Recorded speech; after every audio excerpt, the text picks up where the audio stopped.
Satu, dua, tiga. PSHT, PSHT, PSHT, NKRI. Tepuk tangan.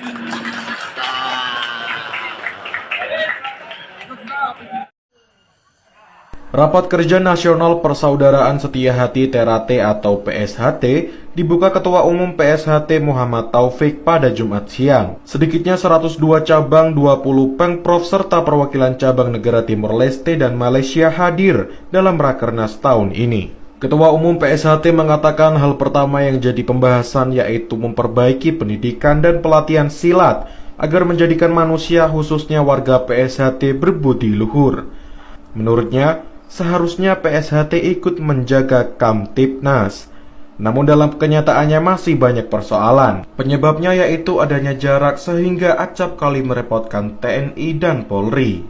Oleh karenanya, pihaknya ingin membenahi hal itu sebab PSHT dirintis oleh pahlawan kemerdekaan. Isi dalam mukadimah juga sudah ditegaskan tugas organisasi sebagai ikatan antar warga yang memiliki arti harus bisa menjaga kerukunan, pemancar cita, dan pembawa ajaran serta perilaku memancarkan sifat budi luhur. Selanjutnya dalam Rakernas ini pihaknya juga ingin membuat persaudaraan yang produktif agar persaudaraan itu bisa berdampak positif yaitu meningkatkan kesejahteraan warga PSHT. Jadi PSHT ini kan dirintis pahlawan perintis kemerdekaan.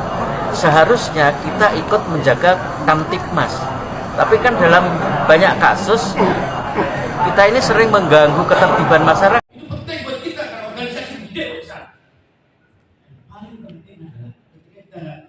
Harus bertanya, itu tugas kita dan harus dijawab.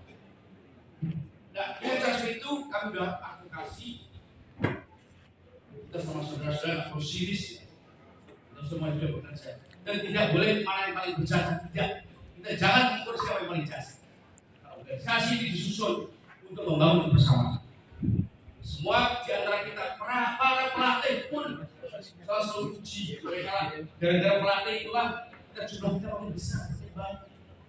Gara-gara pelatih pula kita seringkali harus bertanggung jawab karena anak didik atau siswa kita bukan kecelakaan. Berpikir untuk jaminan sosial ketenaga kerja itu adalah bagian tanggung jawab. Ini tidak ada. Mengapa ini penting dilakukan? Kalau ada cedera selalu saweran, apakah terus begitu? Boleh, tetapi kita punya mekanisme yang bisa dilembagakan. Maka jaminan sosial ketenaga kerja itu perlu.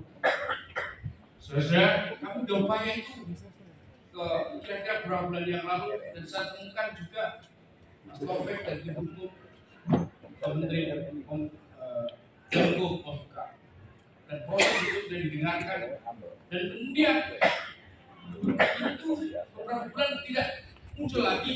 Kemarin kami lakukan itu untuk memastikan kenapa kok tidak diputus. Ternyata apa? Normatif yang sudah diputuskan, tapi kok tidak? Entah intervensi politik dan seterusnya. Tapi kan kalau kita tidak melakukan advokasi, apa sudah mungkin tahu.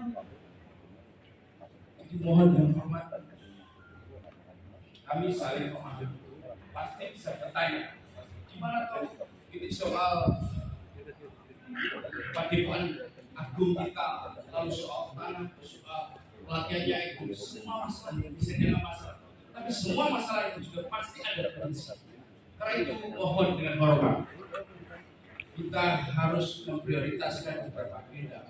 Tapi sekali lagi, kembalilah pada saat kita menjalankan organisasi, kembali juga ganti. Ada ADRT, ada SOP, ada aturan main, tapi itu semua tetap harus bersandar pada ajaran. Itu penting buat kita. Agar apa? Kita semua punya pengalaman, punya pengetahuan, tapi semua praktek kesejahteraan 101 berevolusi yang begitu dasar. Dari urusan yang dulu sesuai dalam para keluhan nekat dan kemudian berubah bergeser seiring dengan perkembangan zaman, progres. Itu artinya, saudara semua, saya hormat perkembangan cabang yang begitu besar, perkembangan cabang yang juga rela. Saya tidak mengukur dari sisi duitnya, saya tidak mengukur dari sisi siapa yang mau berkorban, bukan. Tetapi betapa kita masih punya nilai bersama untuk menjaga bersama. Nah, terakhir saya tekankan kemarin kami laporkan kembali. Kami berjanji bisa memastikan pengawalan atas segala keputusan PK2 yang sebetulnya secara teoritis ya, secara normatif itu nggak boleh. Tapi kami mau kawal, memang harusnya nggak boleh. Dan kita mestinya harus memastikan MA segera memutuskan itu, dan kita akan kawal itu semua. Sekali lagi, ada barangkali ada pertanyaan yang disampaikan langsung, tapi dengan etikat untuk membangun organisasi yang kredibel, untuk membangun legitimasi. Sekali lagi, hukum bukan tujuan, organisasi bukan tujuan. Dia hanya sekedar alat agar tujuan di dalam pencapaian ajaran ini akan bisa berkembang dan tumbuh. Saya sebetulnya sudah ketemu juga dengan pimpinan di sana, dan saya akan kawal itu, dan saya akan membackup nanti tim hukum jika diperlukan, dan mohon doanya juga sebelum semua. Saya menyadari betul bahwa ini harus terus dikawal, tapi kami mohon doanya agar proses hukum dalam organisasi yang bisa selesai dengan baik, selesai dengan elegan. Sekali lagi, saya bangga pada kita semua telah berkorban banyak hal. Meskipun kita kadang-kadang banyak pertanyaan-pertanyaan, jangankan di forum ini, di media sosial itu pertanyaan bisa macam-macam. Ya, ada orang yang sebetulnya sesuatu yang sudah dibahas, tarik lagi, ditanya lagi, sudah dijawab, tarik lagi. Saya tidak menyalahkan, diomong lagi sama. Itu artinya saya mengajak kita semua, mari kita berbesar hati untuk bisa saling memahami ini semua. Mohon saling menghormati sesuai dengan bidangnya. Kami percaya bahwa dengan cara seperti itulah kesadaran akan makin besar. Mari kita sekuyung, cabang kalau ada pertanyaan, provinsi harus menjawab. Provinsi kalau ada pertanyaan, pusat harus menjawab. Tetapi kita semua punya etikat baik untuk membawa kita pada kekuatan dan sumber daya di dalam negeri. Bapak Ibu, saudara semua, jangan sampai karena miscommunication kita membuat juga terlalu sayang. Karena itu pula kami harus katakan cita-cita makin gede. Karena harus kita wujudkan soal padepokan, pelatihan harus kita jalan, prestasi harus kita jalan. Sebelum hukum terus berproses. Agenda kita pencapaian MDK harus dijalankan terus, penggalangan dana harus dijalankan terus. Sembari urusan padepokan itu jangan terus mundur. Karena kalau ini tidak bergerak ini, terus hanya bertanya ini terus susah. Nah, oleh karena itu saya ajak semua, baik di pelatih, tingkat di ranting, dan itu semua akan menjadi kebanggaan kita. Dulu hukum ini bukan pekerjaan yang simpel. Tapi kita harus optimis, kita nggak menyerah. Saya selalu diingatkan ajaran atau istiadat dan hukum positif ini harus menjadi rangkaian yang kita jaga sebagai praktek membesarkan organisasi. Yang paling utama adalah tumpuan kita, ajaran dari kebakan.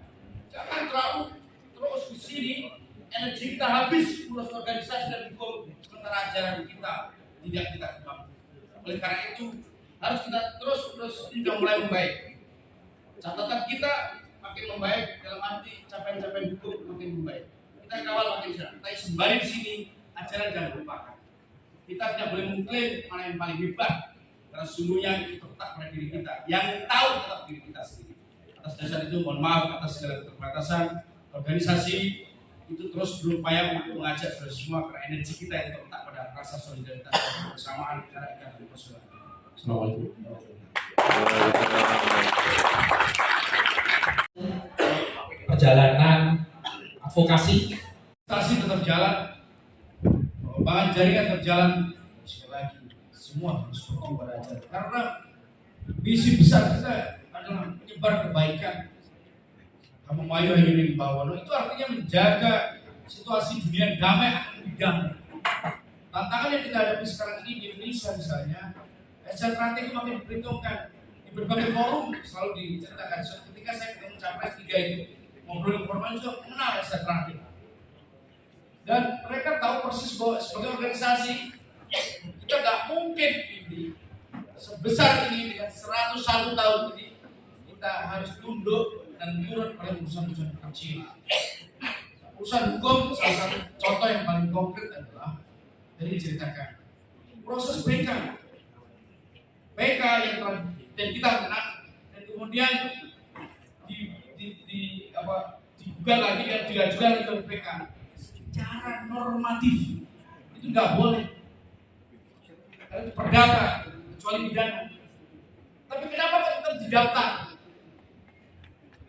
Apakah hukum hanya semacam normatif? Tadi dibilang oleh Mas Taufik, kita bukan di ruang hampa. Tapi apakah kita hanya diam? Tidak. Apakah setiap dinamika seperti itu harus diceritakan, dibuka? Tidak. Tapi kalau ada akuntabilitas sebagai organisasi, sebagai pengurus harus akuntabilitas, harus bertanggung jawab.